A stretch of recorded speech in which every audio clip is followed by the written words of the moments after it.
going to continue the theme of talking about new nuclear in Cumbria, and joining Copeland MP Trudy Harrison and myself on today's podcast, we've got Rob Ward, who's the lead in the nuclear sector on Copeland Borough Council and one of the rising stars in Copeland Borough Council, and done some great work over the last few months. And I'm also delighted to have on the podcast today a familiar name in West Cumbria. It's great to have Tom Samson join us. Tom is now the interim CEO of the UK SMR Consortium. So, we could start off, Tom, if you could tell us a bit about what you've been up to this last 12 months, and a little bit about what you're currently doing and your aspirations. Yeah, so thanks, Mike, and great to join you and Trudy and Rob today on your podcast. So since New Gen, I took a bit of time off in 2019 that went quite quickly, and then I did a few other things around looking at how I can keep my toe in the nuclear industry and be participating in things around nuclear. And then earlier this year, I got asked if I would be interested in joining Rolls-Royce to lead their UK SMR Consortium, which by that stage had moved into the phase one of their programme with match funding from the government to deliver the UK SMR programme. So I jumped at the chance to get back in with a really key role, and hopefully an opportunity to help kind of contribute again to the nuclear industry with a different perspective this time around small modular reactors, and also in trying to drive and push for UK industrial content manufacturing and spark the UK industrial activity and getting engaged in a meaningful way in the production of equipment towards nuclear in the UK. So I actually joined the team in the beginning of COVID.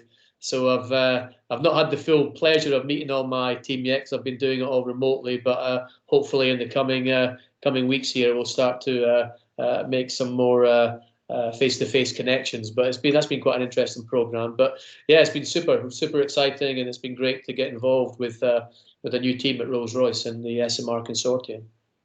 Great stuff. Rob, you've been heavily involved in drafting the nuclear prospectus. I think sort of listeners listening today, it would be helpful if you sort of explain, the purpose of the prospectus, who it's aimed at, and what we hope to gain from publishing it.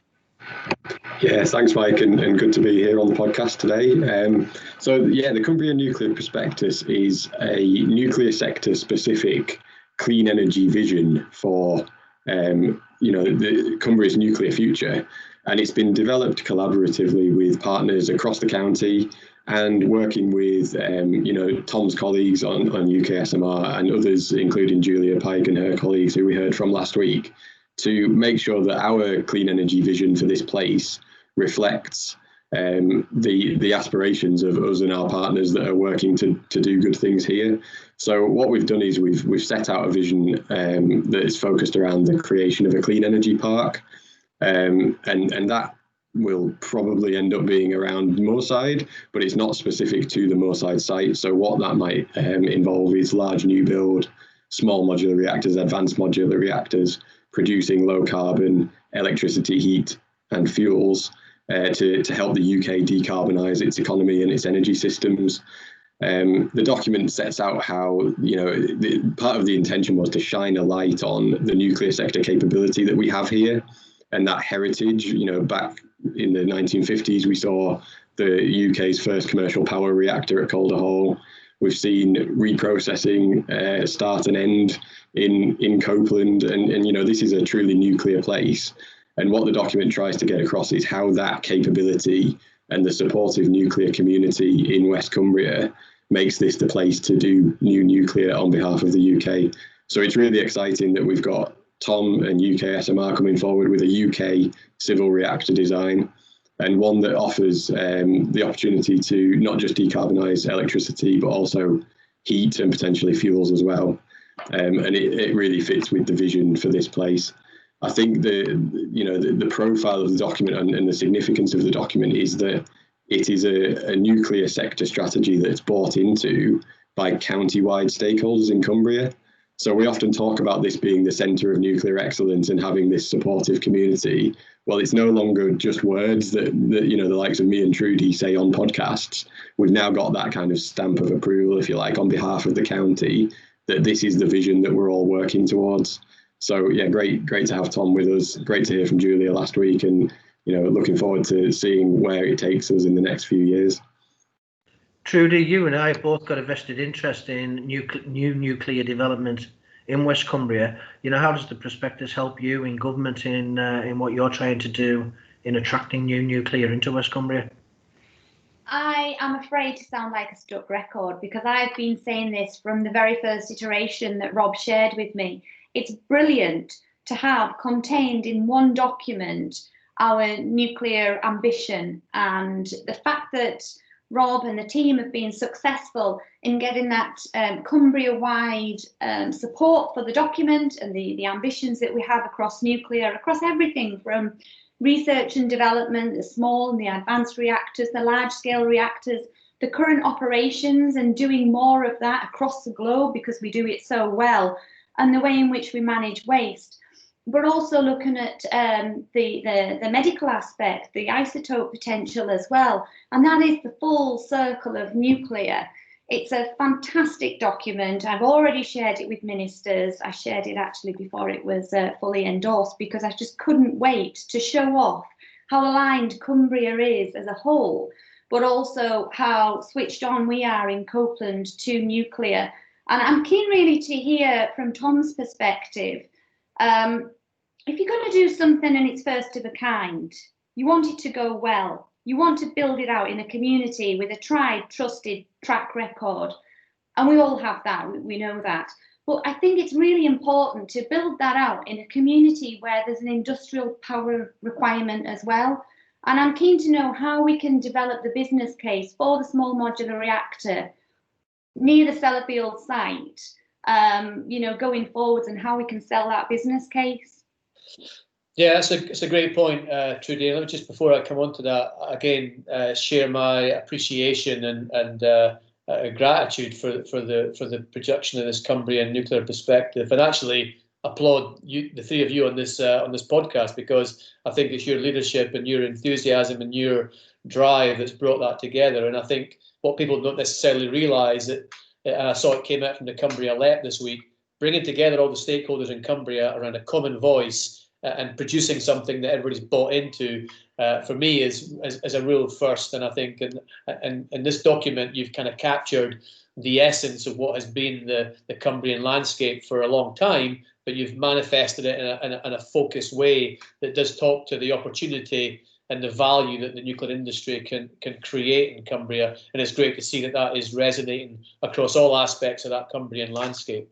To your point, Trudy, about first-of-a-kind deployments, absolutely, there's no better place to contemplate the first delivery of an SMR than West Cumbria, and I think that that's really central to our current ambitions, as to how do we explore ways to where we can deliver something that is digestible, tangible, and meaningful in relation to the first project. We've developed a solution, a technology offering, and a nuclear a solution around a compact small modular power plant. What we need to take that forward is we need a site, and we need offtake, and we need funding and a customer. And I think what Cumbria has on its doorstep in Sellafield, for example, is a site. There's a potential for them to be a customer, and there's a potential for that customer to also then extend and create an additional customer around a synthetic fuel plant.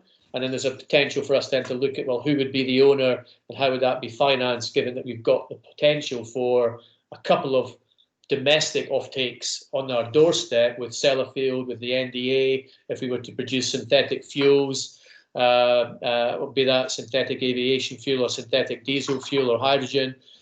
One of the things that I've been quite excited about as I've looked at SMR in the UK is, and particularly in Cumbria, and what I've tried to advocate, and again, going back to your Future Opportunities group, Mike, that's kind of evolved to a space where we can have these kind of conversations, is creating an opportunity within Cumbria that Cumbria has got all the ingredients to make happen, rather than Cumbria waiting for something to happen to it, is a big shift in my mind. And that's the beauty of the smaller scale of SMR coming into Cumbria, is that there's already the potential for the offtake, there's a potential for the site, and there's already extensive capability there, as you say, Trudy, with the industrial capability, operational experience, engineering know-how. Most of our consortium partners have already got an office up there in Cumbria. They're present in the community. So it just adds to that, the building blocks to create that compelling narrative. And that's why certainly we're keen to continue that discussion and explore how we can bring that to light as a potential first deployment within our wider ambitions to accelerate and bring SMR forward. Tom's aspirations that he's laid out there, Rob, how do they align with the nuclear prospectus?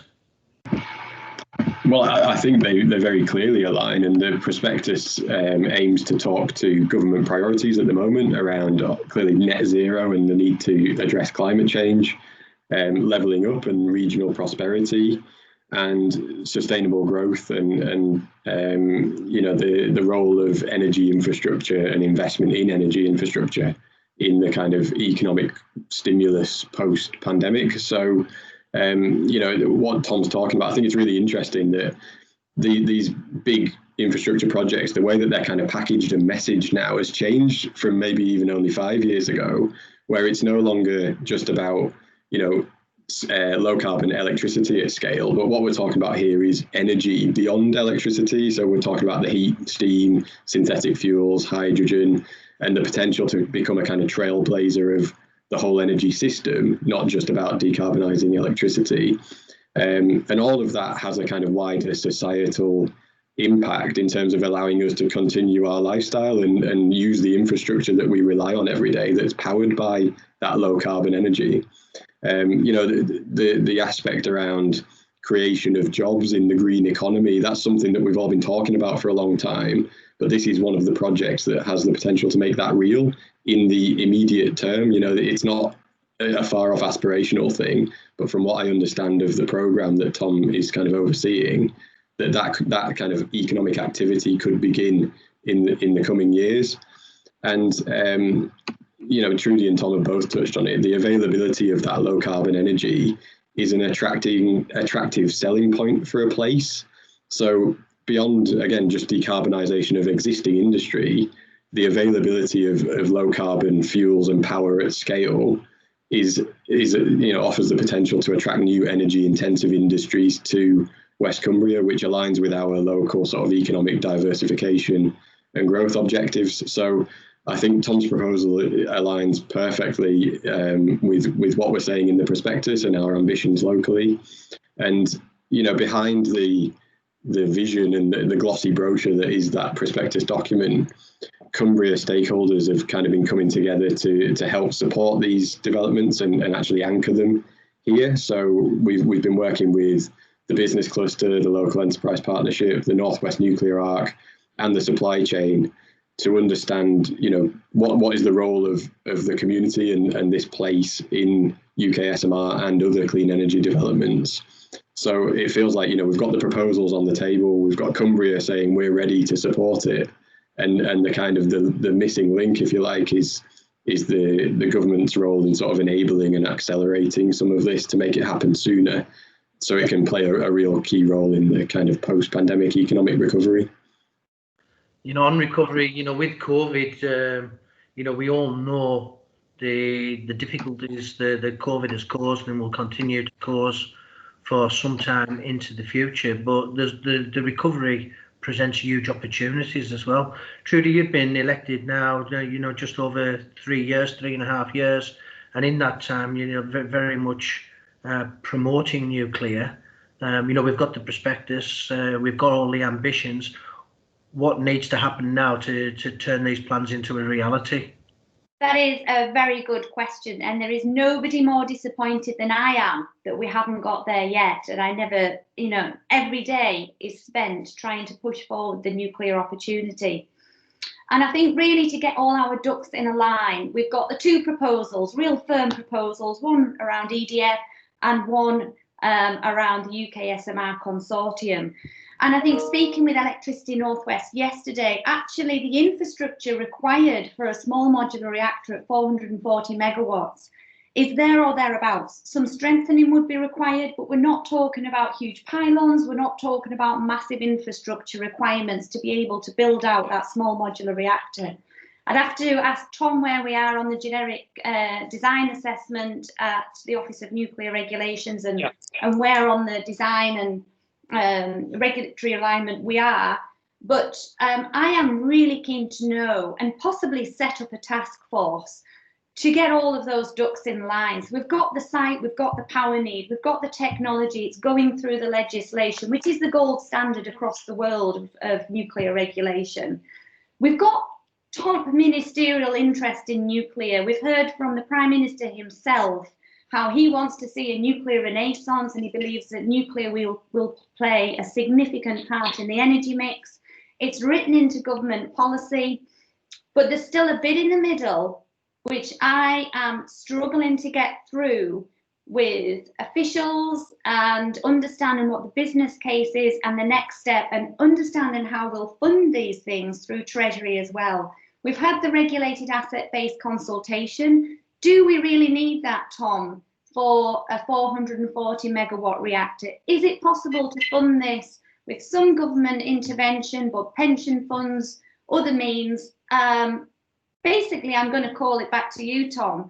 The ducks need to be in line. I'm very, very able and willing to call those ducks into action, but what's missing? So I think you've got 2 or 3 points there, Trudy. Let me just make sure I cover them off. Let me go back to the GDA point first, because I think there's an important kind of context here about where we are in our journey. I'll just say 2 or 3 things about the design and the GDA. The team that has been producing this design and this concept has emerged from Rolls-Royce. We've now created a consortium partnership which extends that capability across all the greatest and strongest players in this field in the UK, from National Nuclear Laboratory to Laing O'Rourke and BAM on the civil side, with the SNC Lavalin Atkins, Wood Jacobs in the middle. It's a really, really broad and capable set of consortium partners, many of whom, as Julia mentioned last week, are also participating in supporting EDF, and so it reflects the strength of the nuclear industry in the UK. That evolution is a design that's come out of the experience and heritage that Rolls-Royce have got in nuclear reactor experiences for the last 5 decades in the submarine programme.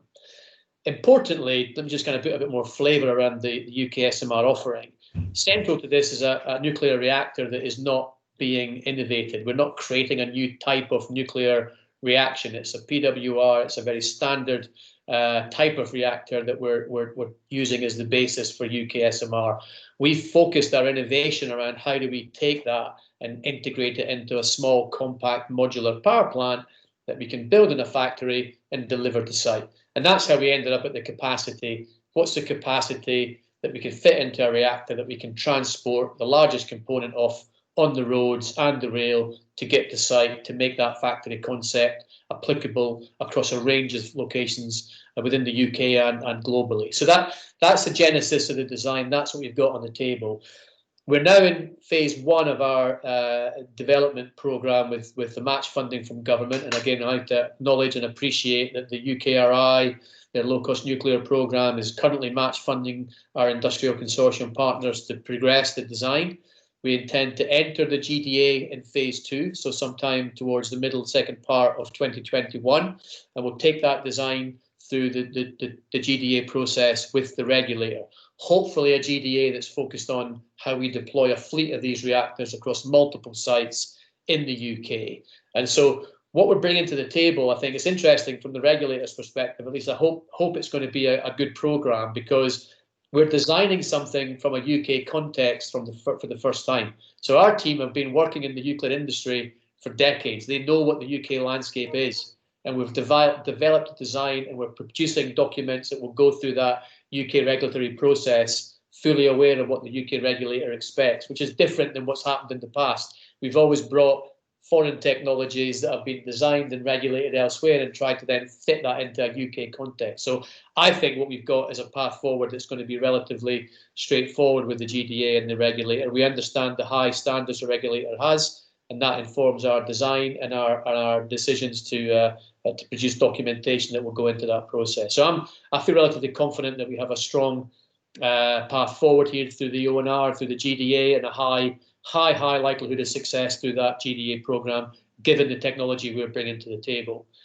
I think the second thing I'd say on the political landscape is the political alignment is really clear now, different than it has been in the last 4 or 5 years.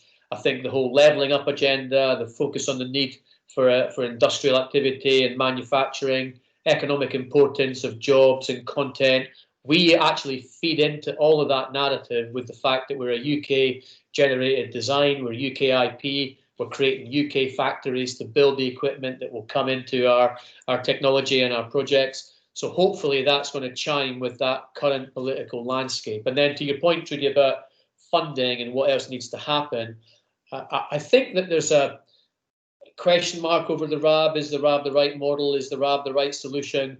Is it going to be applied? I don't know is the honest answer. What I will say is that from a UK SMR perspective, we've developed something by going smaller and more compact that's easier to finance because it's more digestible. The scale that we're talking about here is 2 billion rather than 20 billion in terms of scale.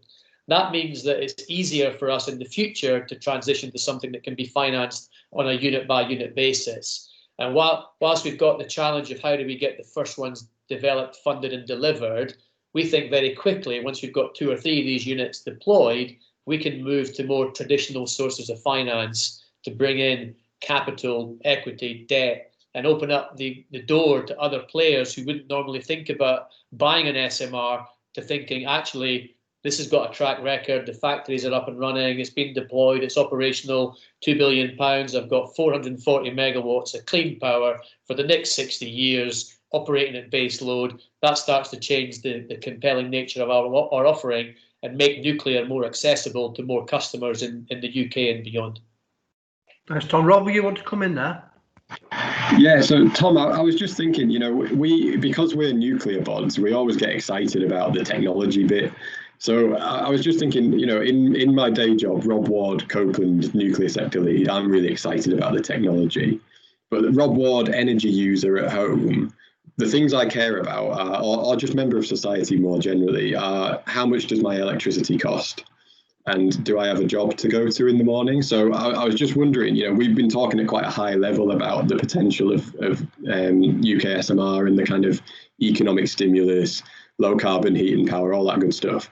But I was just wondering, in terms of timescales and location, when are we going to actually see, or when are we likely to see an impact on the ground, because I think that will help to make it real for people. And for me, this is about, the big picture points are we need low carbon power on the grid, we need it to be affordable, and we need to stimulate the economy really soon. So I just wonder if you've got anything you could share on any of those points. Yeah, Rob, that's a great question. Let me also make a distinction about what we are as UK SMR, because NewGen was a technology-led developer. We were a development company owned by ultimately Toshiba to deploy the Westinghouse technology. Then we went through trying to find a buyer to deploy different technology. That didn't work. UK SMR is not a developer. We are trying to sell our technology to customers, to developers, to players who need clean energy. So that's the first thing to say. So we need to be able to provide them with a compelling proposition that's cost competitive. So the competitiveness of our offering is fundamental. We need to find buyers who want to use this technology because it is cost effective and it's dependable, non-intermittent, low carbon power for them or energy for them, whether it be to produce fuels or hydrogen. So that's central to this. Our ambition around acceleration and how quickly can we deploy this, and I've talked about this before and mentioned it, our ambition in acceleration is we think there's an opportunity, even with the existing maturity of where we are and the knowledge that we've got to go through GDA, for us to bring this technology forward now. And that really entails doing a number of things in parallel. So whilst we go through the GDA, whilst we continue the engineering and the design, we start to then develop the sites in parallel. We start the work today, identify the sites, prepare the sites, and get them ready to host SMR in the future. And that we also today make a commitment that we want to deploy this technology so we can then start to invest in the supply chain, create the factories and create those jobs now, because that again takes time.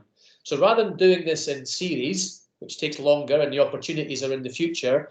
Let's do a number of things collectively as industry and government in parallel, so we can bring those opportunities forward, so we can create that economic prospect now, and we can respond to the COVID-19 recovery on a green basis with opportunities and jobs in factories, in sites, and as well as developing the engineering and the capability within the corporate UK SMR space. So I'm ready to go and deliver as quickly as I can if I can set up the elements to do these things in parallel. And to your point, Trudy, that's been the nature of our conversations with government, is to try to explain that opportunity and reconnect some of these dots into a different landscape. Take the NDA, for example. They've got a huge estate. A large part of it is obviously in West Cumbria, but equally, that estate has the potential from being a legacy with a decommissioning burden and a cost burden to transitioning into an opportunity with the prospect to create a host for new technologies and growth and economic prosperity by repurposing those assets into something that can host new technologies and become part of that future growth story for nuclear. Tom, we had Julia Pike on the last podcast. Right, yeah, I saw that. Yeah, good. Yeah, talking about EDF's aspirations. You know, how is what you're doing different from EDF, and are you competitors, or is it complementary? And is there a meeting in the middle here where we can go forward with a joint up approach? Yeah, I think we're definitely complementary. Absolutely. And look, again, I've already mentioned the fact that our consortium partners are the same partners they rely upon to deliver Hinkley, Sizewell and Moorside. So there's a lot of commonality within the supply chain, and we all want the supply chain to thrive. We want the industry to thrive. So we want them to succeed with their technology as much as anybody else within the nuclear industry, so that the industry itself grows.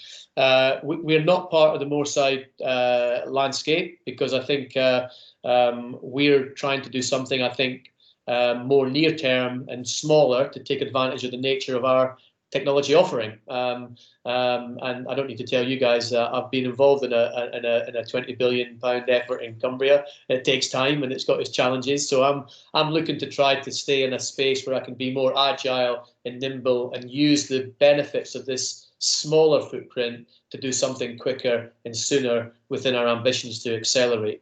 But that doesn't mean to say that in the future the landscape won't change. We have a really constructive discussion with EDF on an ongoing basis at the highest levels. I'm in regular contact with Humphrey and Stuart, who's dealing on Hinkley and Sizewell, and we wish them well, and we hope they succeed. And again, this need for us to acknowledge the fact that nuclear has an important role to play as we move to net zero in 2050. It's not that far away.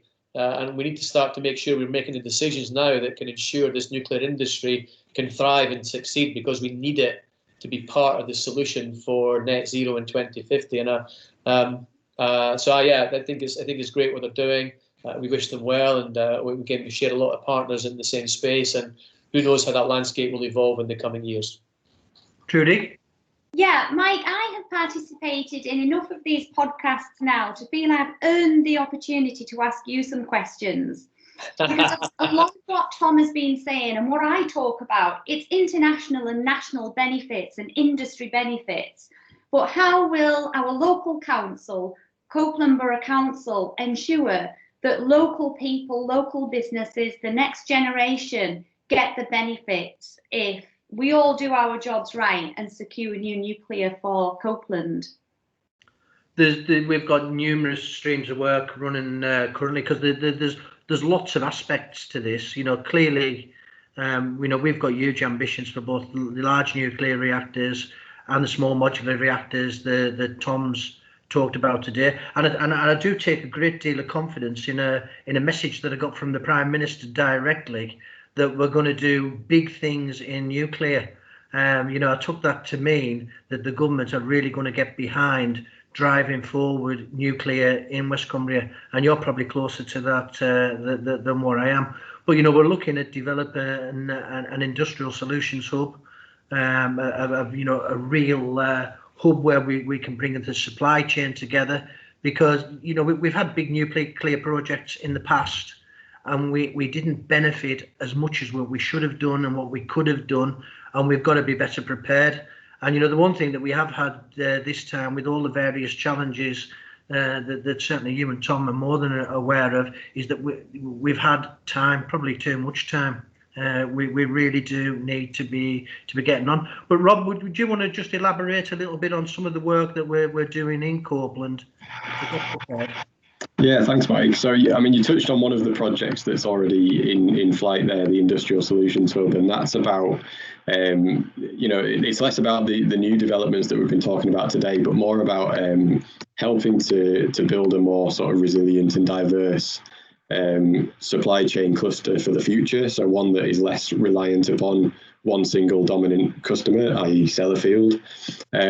But I think, the new sort of clean energy opportunities that are coming forward have stimulated a train of thinking locally about how do we actually make sure that these developments create long-lasting community transformation. So, we're moving away from a proposal for a large infrastructure project with some enabling infrastructure enhancements which have a community benefit to a place where the projects are delivered, and then some social impact interventions kind of after the fact once the project is operational. But we're moving more to a place of, how do we develop those projects collaboratively with the prospective developers and investors to make sure that from the outset they are mapped against local needs and aspirations. So what we're trying to do is kind of build it into the kind of framework of, what's the social license to operate in this place, and it's early stages in terms of that thinking, but I think it's a positive step in the right direction to do what Trudy said, which is to make sure that we are doing this as a place and as a community and not being done to. Yeah. Can I add to that, Mike? And just Tom, yes, please do, Tom. And say that I actually believe that Rob is touching on something that I think is quite important and differential here in terms of how we can approach these opportunities in Cumbria. And I absolutely advocate the benefits of exploring whether we can create a kind of community-led response to this situation. There is an opportunity here for us to build into the fabric of the kind of customer landscape the relevant elements that are involved in the success of a program like this, and that includes local community, it includes local stakeholders, it includes local leadership, and I think there's a way for us to approach this quite differently now. And I think that's the other thing I'm keen to explore as we look at the kind of smaller footprint. How do we bring, as I say, we've got the site, we've got the offtake, we're bringing the technology, we're going to create a customer landscape and the financing. How do we do that?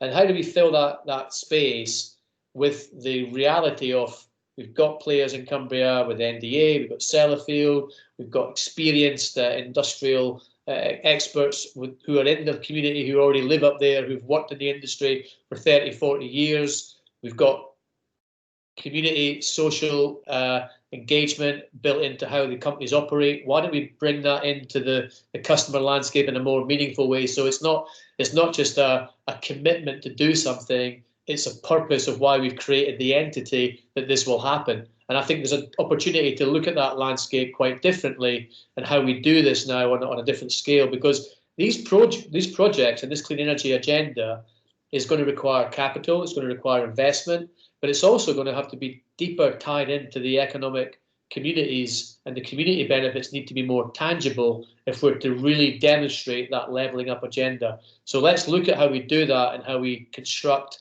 the client or the customer organisation to ensure it's got the right stakeholders involved. Yeah, I think a final point, what I see as a key role for myself, the council, and yourself, Trudy, is along this journey, there's got to be good engagement with the community, because there's so many positives in all that we've discussed today, but there is impacts and there is negatives, particularly while we're in a period while we're working towards what we're trying to achieve. I think of places like Bekermet that sits right on the fringe of Sellafield and other places like that. We need to take into account the views of those communities and make sure that we're engaging with the people of Copeland, because we do have a very, very supported community, but one that we should never take for granted. So, I think that's a key role for you, for me, and for the council by extension. But again, everything I've heard today, it fills me with optimism. I think we're going in the right direction.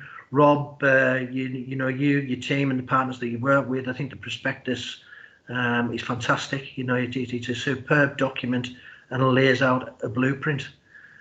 So Rob, thank you very much for joining us today and sharing your thoughts with us. Tom, great to have you back up in West Cumbria, and I look forward to working closely with you in the future. You guys, thank you. And Trudy, thanks once again for joining us this morning. You are more than welcome. Thanks, everybody. Thank you. Thanks, Mike. Thanks, everyone.